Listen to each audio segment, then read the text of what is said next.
നമസ്കാരം. റാഫ്റ്റർ ഫുട്ബോളിലേക്ക് എവർക്കും സ്വാഗതം. മെസ്സിയെ കണ്ടിട്ടല്ല ഞാൻ എൻ്റെ കോൺട്രാക്റ്റ് പുതുക്കുന്നത്. മെസ്സിക്ക് മെസ്സിയുടേതായിട്ടുള്ള തീരുമാനങ്ങളുണ്ടാവും, എനിക്ക് എൻ്റേതായിട്ടുള്ള തീരുമാനങ്ങളും കൃത്യമായിട്ട് നയം വ്യക്തമാക്കുകയാണ് ജോർഡി ആൽബ.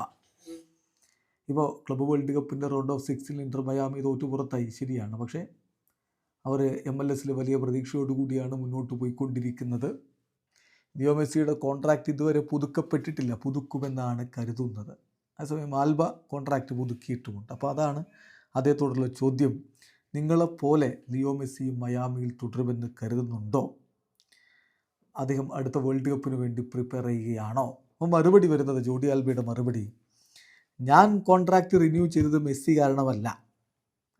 ഞാൻ റിന്യൂ ചെയ്തത് ഞാനിവിടെ ഹാപ്പി ആയതുകൊണ്ടാണ്. ഈ ക്ലബിലും ഈ സിറ്റിയിലും ഞാൻ ഹാപ്പി ആയതുകൊണ്ടാണ്, അല്ലാതെ മെസ്സിയെ ആശ്രയിച്ചല്ല എൻ്റെ തീരുമാനം. ഞാൻ വിചാരിക്കുന്നു, ഇനി മെസ്സിയുടെ കാര്യമാണെങ്കിൽ ഞാൻ വിചാരിക്കുന്നു അദ്ദേഹം ഇവിടെ തുടരുമെന്ന്. പക്ഷേ എനിക്ക് ഉറപ്പ് പറയാൻ പറ്റില്ല. അത് ലിയോ മെസ്സിയാണ് തീരുമാനിക്കേണ്ടത്.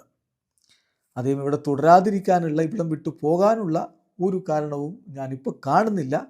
അദ്ദേഹം ഇവിടെ തുടരുമെന്ന് പ്രതീക്ഷിക്കുന്നു എന്നുകൂടി ജോർഡി ആൽബ പറയുന്നുണ്ട്. സോ കാര്യം വളരെ വ്യക്തമാണ്.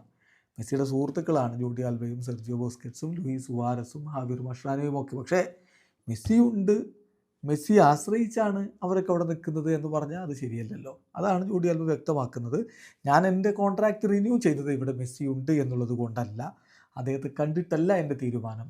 എൻ്റെ തീരുമാനം ഈ സിറ്റിയെയും ഈ ക്ലബിനെയും എനിക്കിഷ്ടപ്പെട്ടു എന്നതിനാലാണ്. വീഡിയോ അവസാനിക്കുന്ന ഫുട്ബോൾ ലോകത്തെ കൂടുതൽ വിശേഷങ്ങളുമായി റാഫ്റ്റോക്സിൽ എത്താം.